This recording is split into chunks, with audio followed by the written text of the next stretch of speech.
আপনারা সামনে যেই জালটি দেখতেছেন এটি আমাদের স্থানীয় ভাষায় বলে ধর্মজাল। এই ধর্মজাল দিয়ে আমাদের এই এলাকার মানুষজন অনেকে আছে যারা মাছ ধরেন। বিশেষ করে যেসব এলাকায় পলো দিয়ে মাছ ধরা হয়, পলো বাইতে যায়, সেইখানটাতে এই ধর্মজাল নিয়ে তারা যায়। কারণ যখন পলো বাওয়ার সময় অনেক মানুষ মাছ ধরার ক্ষেত্রে ছোট ছোট বা বড় মাছগুলা এদিক সেদিক ছুটাছুটি করে এবং এই ধর্মজালের মধ্যে গিয়ে পড়ে। তো এখানে আরেক ভাই দেখতেছেন, এখানে দুইজন আসছেন যারা ধর্মজাল নিয়ে এই পলো বাওয়ার মধ্যে। তো আমরা আপনাদেরকে একটু কাছে গিয়ে দেখানোর চেষ্টা করি। এখানে কিন্তু কয়েকশো ভাই আসছে, এলাকাবাসী আসছে যারা পলো নিয়ে। এখানে শুধু এলাকাবাসী নয়, দূর দূরান্ত থেকেও অনেক লোক আসছেন, অন্যান্য জেলা উপজেলা থেকেও আসছেন।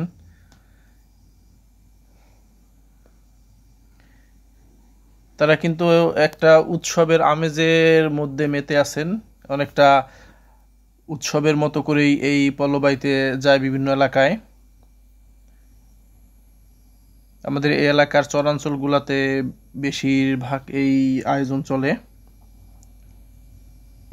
তারা যখন যেখানে যাবে আগেই তার নির্দিষ্ট তারিখ ঘোষণা করে। এখানে আমাদের এক চাচা, মুরব্বী চাচা, তার পলোতে কি একটা মাছ যেন ধরা পড়েছে। তো আমরা দেখি চাচা এই পলো থেকে কি মাছ উঠায়। আপনারা আমাদের সাথে থাকুন। কাকা কিন্তু পলো উঁচা করতেছে। ও কাকা একটু দেখি, হ্যাঁ, বিশাল একটি মাছ কাকার পলোতে। আমরা তার সাথে সাথে গিয়ে আপনাদেরকে দেখানোর চেষ্টা করি যে কাকা কি মাছটি ধরলো।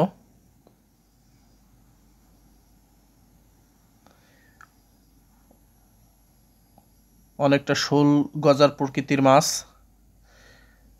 তো সম্ভবত মনে হচ্ছে যে বিশাল গজার মাছ। কাকা কিন্তু মনে মনে অনেক খুশি এরকম একটি মাছ ধরতে পেরে।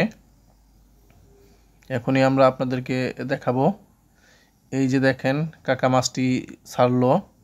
তো হ্যাঁ, বিশাল একটি গজার মাছ। আগের ভিডিওতে আমরা আপনাদেরকে আরেকটি গজার মাছ দেখিয়েছিলাম, সেটা চাইতে এই কাকার মাছটা একটু বড় মনে হচ্ছে, বিশাল বড়। ওজন করলে হয়তো 4 থেকে 5 কেজি সম্ভবত হবে। এরকম সাইজের গজার অবশ্য আমাদের চোখে পড়ে না ইদানিং। তো এরকম ভিডিও পেতে অবশ্যই আমাদের চ্যানেলটি সাবস্ক্রাইব করবেন, আমাদের ফেসবুক পেজ ফলো দিয়ে রাখবেন।